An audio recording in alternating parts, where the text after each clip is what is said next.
lo que es el canon de la Biblia.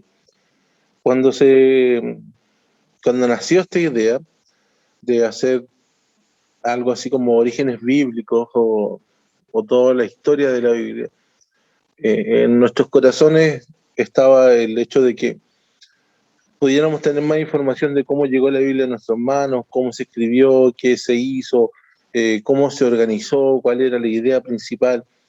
Y la verdad es que la única razón de tener más conocimiento no es para engrandecernos, sino que para hacernos más sensibles a todo lo que costó, a todo lo que se sufrió, a todo lo que se ha trabajado para que la Biblia pueda ser tan simple hoy como llegar y descargar una aplicación y tenerla en nuestras manos y cambiar de idioma o de traducción o de interpretación. Pero para eso hubo un trabajo. David comenzó la semana pasada, hoy me toca a mí, y así vamos a seguir. Después viene el Pipe, creo, y termina el pastor Pablo, poniendo el broche de oro. Lo que nos toca hoy es lo que tiene que ver con el canon bíblico. Y para empezar esto, vamos a orar primeramente. Amén. Inclinen su rostro, cierren sus ojitos y vamos a orar. Señor, te damos gracias por poder estar aquí.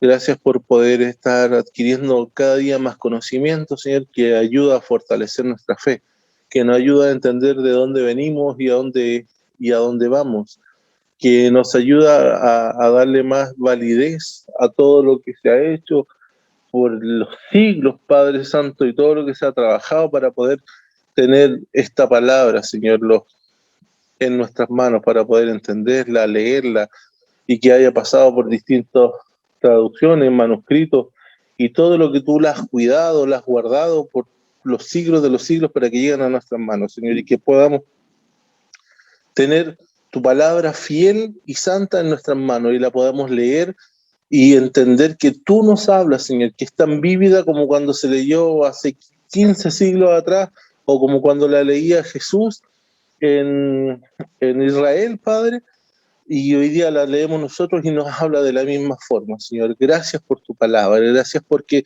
tu palabra es viva y eficaz, Señor, y fue guiada e inspirada por ti, que ha llegado a nuestras manos, Señor, mediante la vida de tantas personas que han sufrido porque todo esto llega a nuestras manos, Señor. Gracias, te pido que me des gracia, que pongas palabras comprensibles, Señor, y que abras el corazón de cada uno de nuestros hermanos, Señor, para que puedan entender y atesorar esta palabra, atesorar lo que vamos a compartir, Padre Santo, que este conocimiento para poder darle mayor validez y mayor luz a esta palabra. Gracias, Señor, por tu gran amor, por tu gran misericordia, Señor, y porque siempre te preocupas de nosotros. En el nombre de Jesús, amén.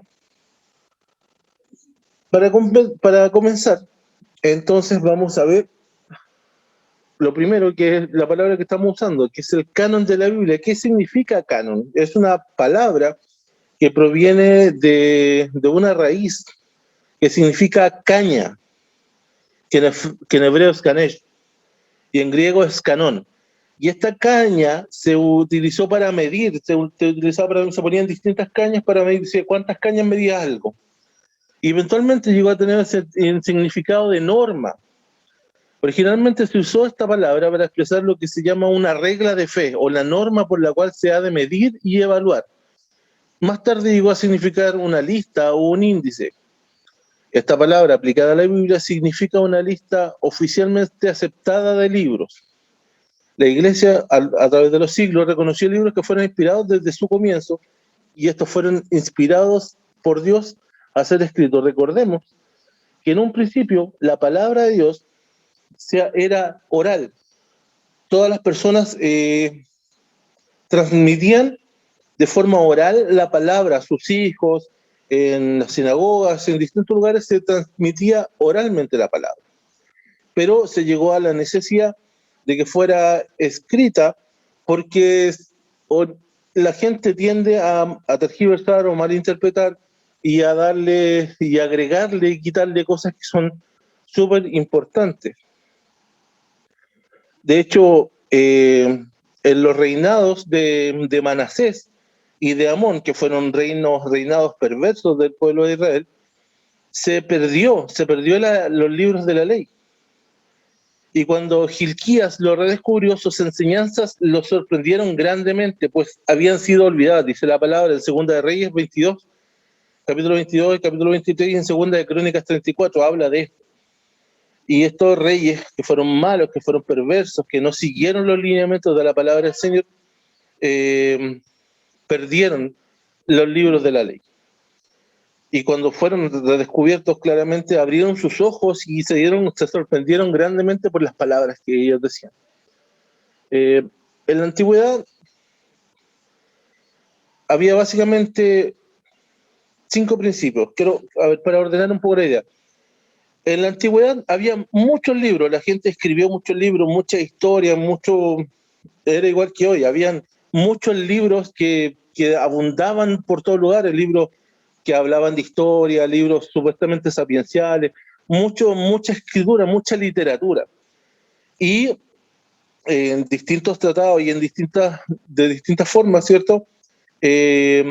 Había gente que las asumía y no las asumía, de hecho se usaban de alguna forma en algunas fiestas religiosas, y por eso se vieron en la necesidad de ir poniendo límites y delimitando cuáles iban a ser los libros que se iban a incluir en esto que nosotros llamamos el Antiguo Testamento, que es el Hanesh. Nosotros tenemos que ver, ¿cierto?, que se hicieron 6 principios, guías para que se determinase si un libro era canónico o no de la Escritura, si un libro era espurio, si era falso. Y lo primero que se usaba, que el libro tenía que ser autoritativo, se valoraba mucho que el libro tuviera un carácter divino. El libro tenía que haber sido escrito por un hombre de Dios o un profeta. Tenía que ser auténtico. Los padres de la iglesia eran partidarios de la política que, si está en duda de que fue escrito por un hombre de Dios, o si era real lo que se estaba escribiendo, lo desechaban. Esto realzó la validez de su discernimiento con los libros canónicos. Debía ser dinámico, tenía que reflejar el poder de Dios para transformar la vida de los hombres. Debía ser recibido, leído y usado. El libro debía ser aceptado por el pueblo de Dios. Y otra de las reglas más importantes fue que el pueblo de Israel fue marcado, pero absolutamente, por un sacerdote muy importante para los judíos, que era el sacerdote Esdras. Entonces, todos los libros que habían sido escritos se pasaron por este colador, ¿cierto?, que tenía que ser autoritativo, tenía que ser escrito por un hombre de Dios, tenía que ser auténtico. Si se veía algo que no fuera real, se desechaba automáticamente, tenía que reflejar el poder de Dios y tenía que ser recibido, leído, y tenía que ser aceptado por los mismos judíos. Y también, como vuelvo a decir, tenía que haber sido escrito hasta la muerte de Esdras. Si hay algún libro que fue escrito luego de la muerte de Esdras, ese libro ya no era tomado como el canon, no era tomado dentro del canon. Y es por eso que así se fueron ordenando los libros y nos quedaron, como nosotros podemos ver, el Antiguo Testamento, que es el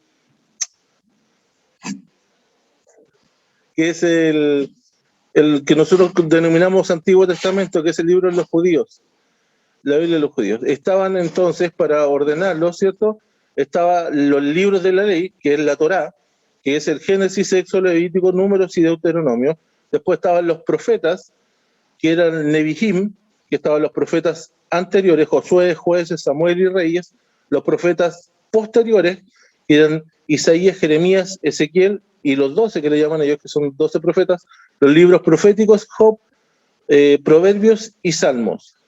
Y después los 5 reyes, que eran el Cantar de los Cantares, Ruth, Lamentaciones, Esther, Eclesiastés, y luego, por los que consideraban ellos libros históricos, que también tienen que ver con profecías, con Daniel, Esdras, Nehemías y Crónicas. Aun cuando nosotros, los cristianos, tenemos el mismo canon del Antiguo Testamento, el número de libros difieren. Unos de ellos se dividen unos de ellos se dividen, Samuel, Reyes y Crónicas, entre otros, en 2 libros cada uno. Los judíos consideran a los profetas menores como un solo libro. El orden de los libros también se difiere, se ordenaron de distintas formas.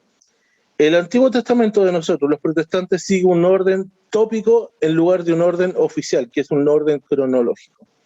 Y todo esto fue tomado, organizado en distintos tipos, pero uno de, de los momentos más importantes para definir el canon del Antiguo Testamento fue lo que nosotros conocemos como la Septuaginta.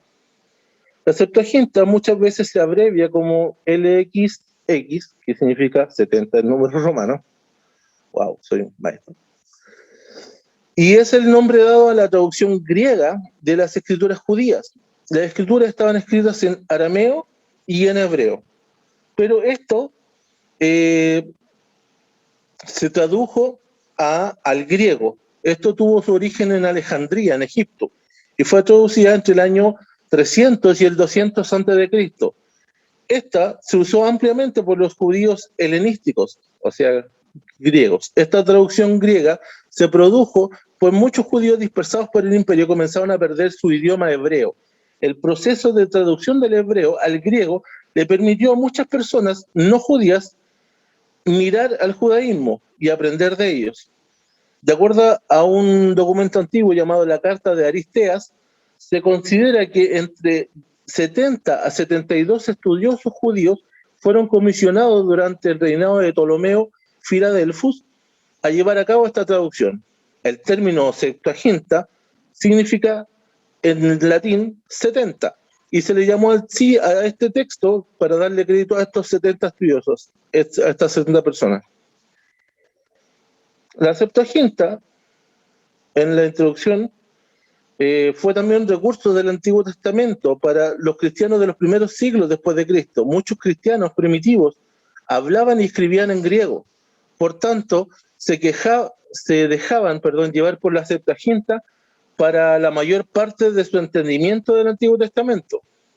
El Nuevo Testamento también fue influenciado por la Septuaginta, ya que la mayor parte de las citas del Antiguo Testamento en el Nuevo Testamento son citas directas de la Septuaginta.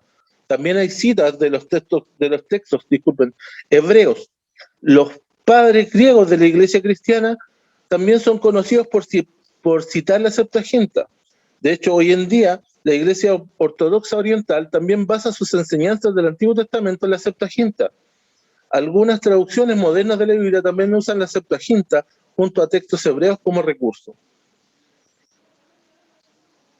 La Septuaginta contiene todos los libros que nosotros conocemos y son aceptados como canónicos. Son 39 libros del canon del Antiguo Testamento.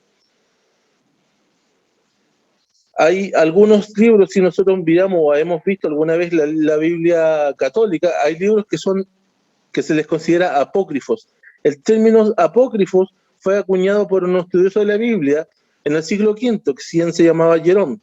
Generalmente se refiere a un grupo de antiguas escrituras judías escritas durante el periodo del último libro de las escrituras judías, Malaquías, y la llegada de Jesucristo.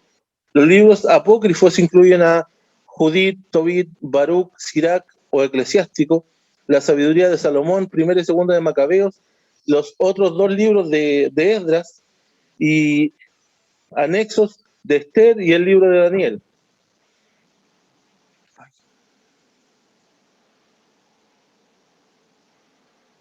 Perdón.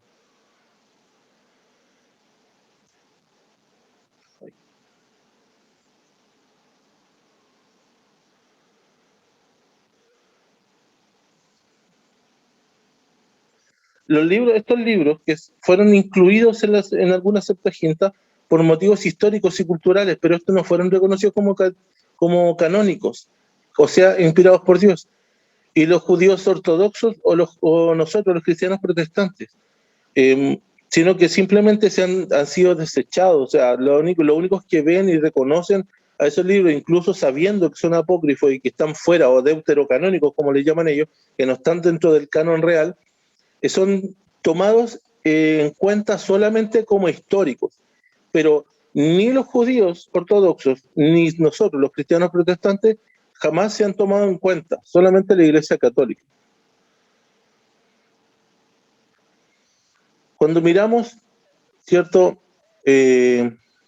Luego de ver el Antiguo Testamento, tenemos que ver el canon del Nuevo Testamento.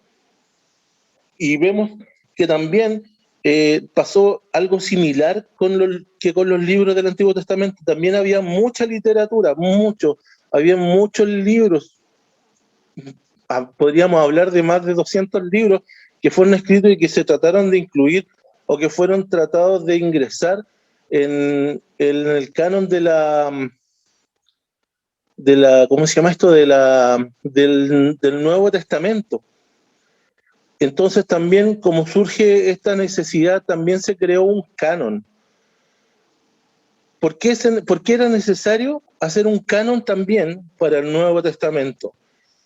Un tipo llamado Marción, que fue del año 140 después de Cristo, era un hereje, pseudo cristiano, pero era un hereje.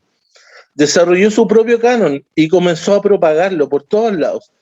Y la iglesia necesitaba anular su influencia, determinando cuál era el verdadero canon del Nuevo Testamento. Muchas iglesias orientales también estaban usando en sus servicios libros que eran espurios. Espurio significa falso, ilegítimo o no auténtico.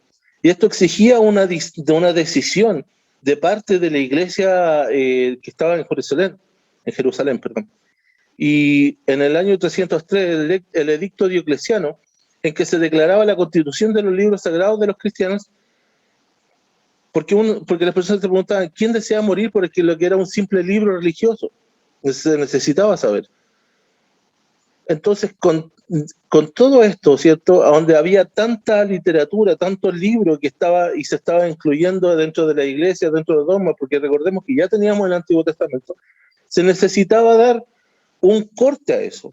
Y tal cual como se hizo con el Antiguo Testamento, se hizo con el Nuevo Testamento. Dije 2 veces, ¿no? Entonces se sometieron a las mismas pruebas canónicas que el Antiguo Testamento. El factor básico para determinar el que fueran canónicos estos libros fue que fueran inspirados por Dios. Y su prueba principal era su calidad de apostólica.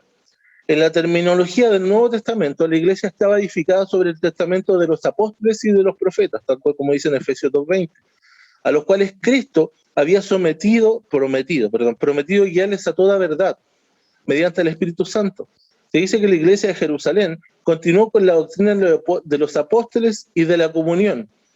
El término apostólico, tal como se usa como la prueba de su canonicidad, no significa necesariamente que uno de los apóstoles fuera su escritor o que fuera preparado bajo la dirección de los apóstoles, sino que fuera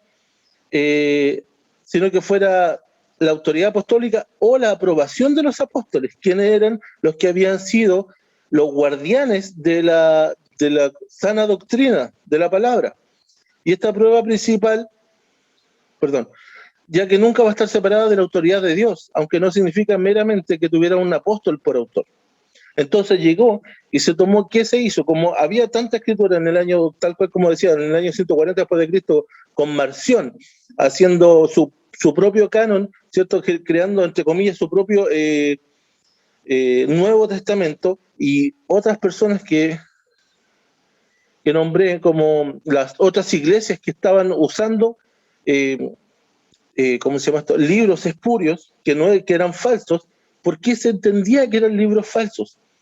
Porque es imposible, y esto es una cuestión de lógica absolutamente, es imposible que voy a dar un ejemplo tonto, pero digamos que Juan murió en el año 90 después de Cristo. ¿Cómo va a aparecer un libro escrito por Juan, por el apóstol Juan, en el año 110 después de Cristo? Eso es imposible. Y eso se empezó a revisar.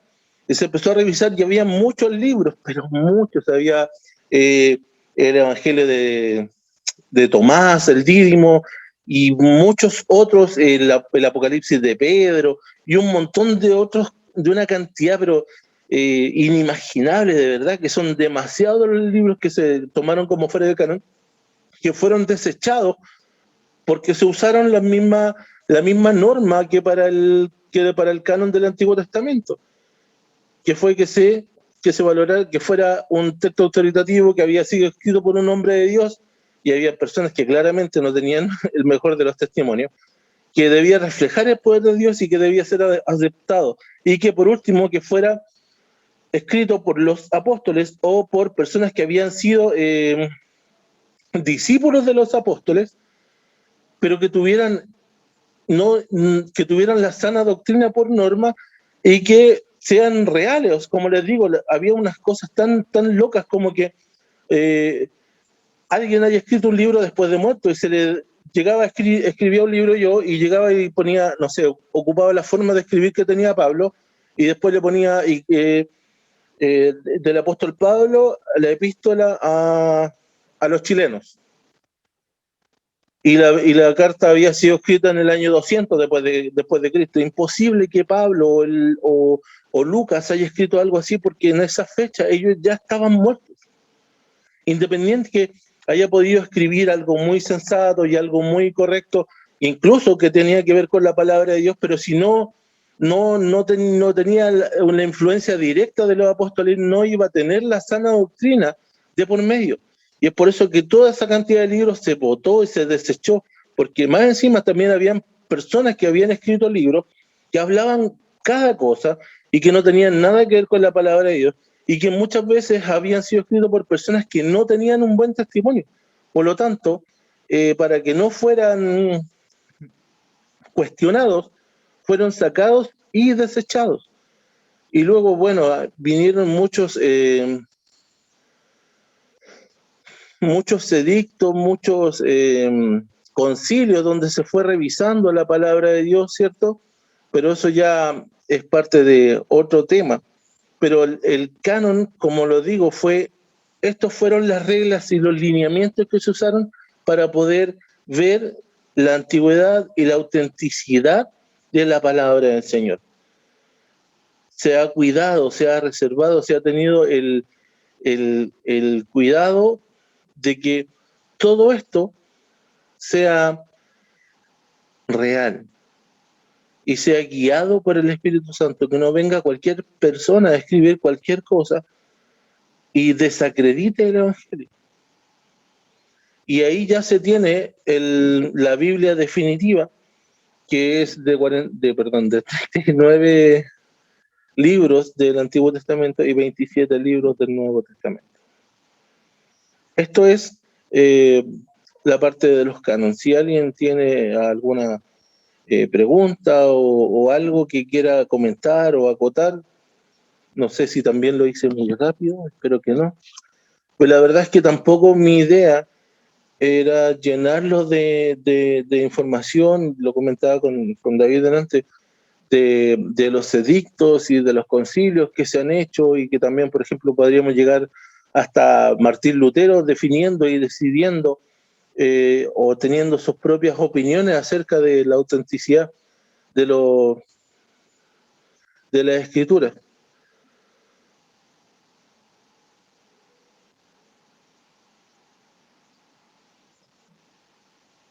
¿Sí? ¿Alguien que quiera hacer algún comentario o alguna consulta?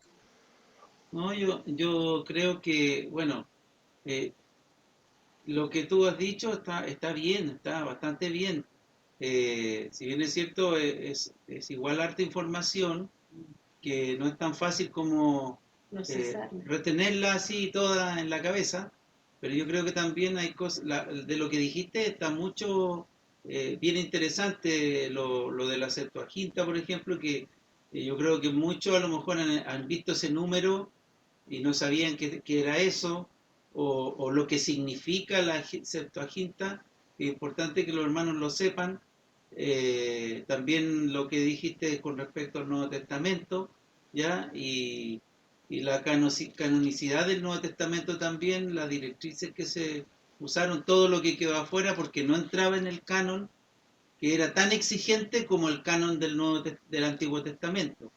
Sí. Entonces, y yo pensando en esto, en lo que tú estabas hablando, yo decía, bueno, que no, por ejemplo, a mí, qué me provoca esto? Me provoca la mayor si es que viene la palabra curiosidad para investigar yo ahora por mí mismo más todavía. Saber más detalles de lo que tú nos diste porque te quedas, como te dijera yo, con ese gustito de saber aún un poco más de lo que hoy día tú nos entregaste, o como que te abre la puerta, digamos, para ir hacia allá, para ir a Sí, investigar, yo porque le comentaba, realmente, hablaba delante con David, por ejemplo, y cuando yo estudié este ramo, tal cual como lo comentaba la semana pasada con David, eh, nosotros usamos 2 meses, son, ¿cuántos serían? 8, 16 clases de 3 horas cada una para hacer este ramo completo. Y nosotros tenemos 1 hora y un poco más para hacer y en 4 clases. La verdad es que la información es mucha y se puede investigar y se puede ver, pero muchas cosas y hay mucho detalle, mucho detalle. Pero como les digo, la idea tampoco, o sea, si alguien quiere investigar, yo creo que lo mejor que puede hacer es investigar. Yo creo que los puntos más básicos, llenarle información, disculpen que a lo mejor no sea malo, pero creo que llenarle la cabeza de tanto detalle, tanta información, los puede desviar de lo más importante. El canon, yo creo que lo más importante es que se sepa quién fue, por ejemplo, en el Antiguo Testamento, una de las personas más importantes del Antiguo Testamento, que fue Esdras, y después de Esdras no entra nada más, y ahí se cerró la puerta, y ahí se acabó todo. Y ahí empieza todo el tema de la revisión de todos los libros que fueron escritos hasta antes de la muerte de Esdras, y se empieza a ordenar todo el tema, y es donde entran los 39 libros del Antiguo Testamento. exacto. Entonces, bien, como bien tú lo dices, o sea, si te abre el apetito, bueno, puedes investigar un poco más, pero la sustancia de esto, la médula de esto es lo que tú nos dijiste hoy día. Eso yo creo que es lo importante. Porque claro, esto como materia de instituto, olvídate. Pero sería como alguien dijo alguna vez cuando estábamos viendo lo del DCPA, era tomar agua de la manguera de una manguera de bombero. Si quisiéramos saber todo, así, Sí. no, es de loco. Pero bien. No sé si alguien tiene alguna pregunta o algún aporte. Sí, yo quisiera también comentar algo interesante que se me venía a la mente con todo esto. Aparte, hacer hincapié, hermanos, también en lo que decía el Johan, de la inspiración también, de estos libros. Todas estas directrices que están ahí, efectivamente nos ayudan un montón a recordar, a entender también cómo es que estos libros son inspirados. De hecho, el hecho, por ejemplo, que Johan decía, me llamaba mucho la atención eso, por ejemplo, de las fechas. Ese dato es muy importante porque, o sea, ¿cómo Dios va a estar inspirando algo que es falso? Es ilógico, es imposible. Él es un Dios que no es hombre, no miente, dice la palabra de Dios. Entonces, aparte, vemos toda la consonancia entre los mismos libros, que no existen contradicciones, y si hay contradicciones que podrían estar, esas son aparentes, que requieren mayor estudio, como siempre decimos. Pero, por ejemplo, en eso, Johan, me encantó mucho que hicieras también el hincapié en su momento, porque están estos otros libros que son los libros apócrifos, que también tenemos que entender de que son libros históricos algunos. Por ejemplo, Primera y Segunda de Macabeos, eh, estos libros específicamente cuentan una época muy importante para Israel, pero no es un libro que sea inspirado por el Espíritu Santo. Entonces es No, un pero tema interesante. igual dentro de, por ejemplo, si tú lees primera y segunda de Macabeo, hay que tener mucho cuidado con segunda de Macabeo, porque en el principio de segunda de Macabeo hay una parte que no cuadra con la historia que te cuenta la primera de Macabeo. Entonces, ojo con eso, porque no cuadra, no pesca. Una parte que se me olvidó comentar o agregar, ¿cierto? Que por su propia naturaleza, la Santa Escritura, ya sea el Antiguo o el Nuevo Testamento, es un producto, por decirlo así, entregado por nuestro Dios. Y no es una obra de creación humana. La clave de la canonicidad es la inspiración divina. Por lo tanto, el método de determinación que uno selecciona, perdón,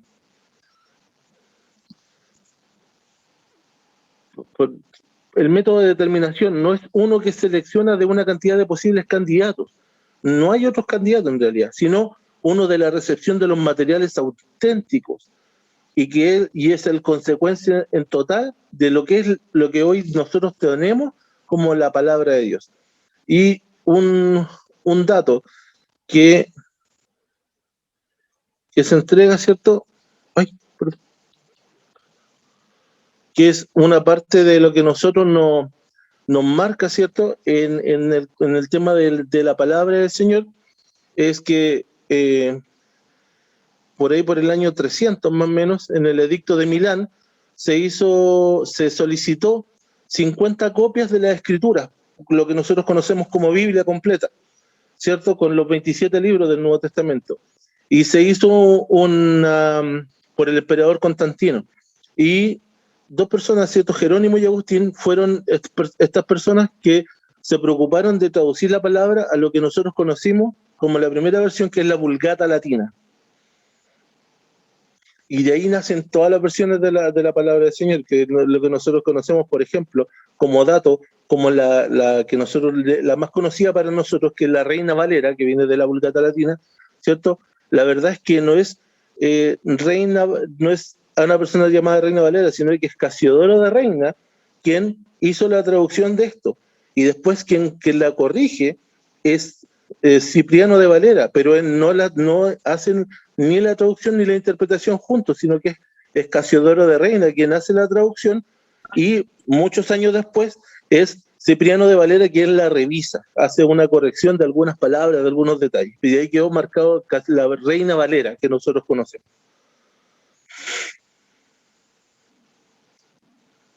Un dato, perdón.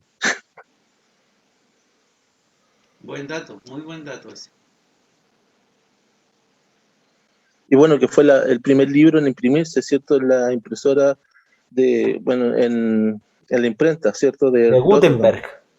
de Gutenberg, perdón. Y que traía un oso, que fue la conocida como la Biblia del Oso en 1573, que era la Biblia del Oso, porque había un oso como comiendo miel en la portada de esa Biblia. El primer libro impreso en su totalidad fue la Biblia. Exacto, qué bueno. Bueno, como nos pasó la semana pasada, yo creo que lo que más nos motiva a seguir investigando y muchas curiosidades.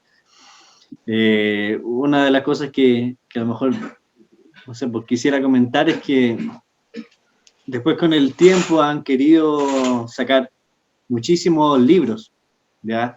Están el libro de Enoch, por ejemplo, no sé, han querido darle veracidad por ahí al Evangelio de Bernabé, han sacado un montón de libros por ahí que quieren darle importancia, y lo que nosotros queremos también transmitir con todos estos estudios es que nosotros, como lo dice la Biblia misma, tenemos la profeta más segura en nuestras manos.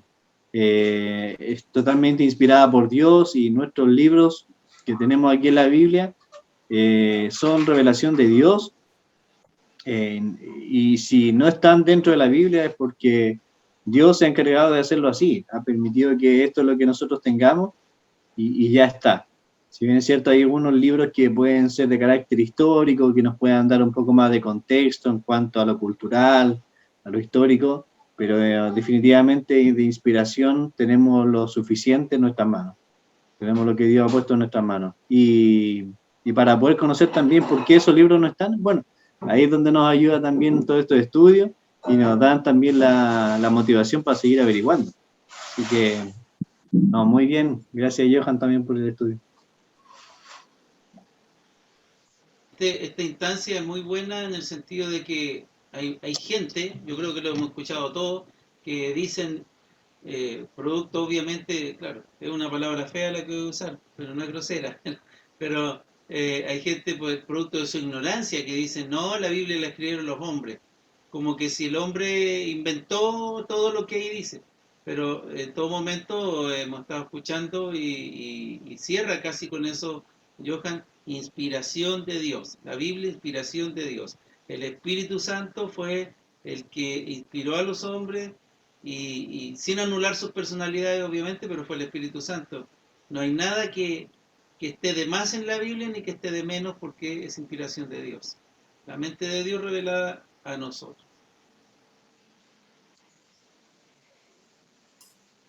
Hoy dentro de todo, bueno, tal cual como lo decía David en la clase pasada, ¿cierto? La mayoría de los libros que están dentro de los cánones apoyando este tema de que fueron encontrados en las cuevas del Qumran y todo eso, apoyan la vigencia y la autenticidad de los libros que son canónicos, que están dentro de los cánones, porque todos ellos están con las fechas exactas, registrados con las fechas anteriores y que fueron reconocidos como dentro de los cánones. Tu palabra, vida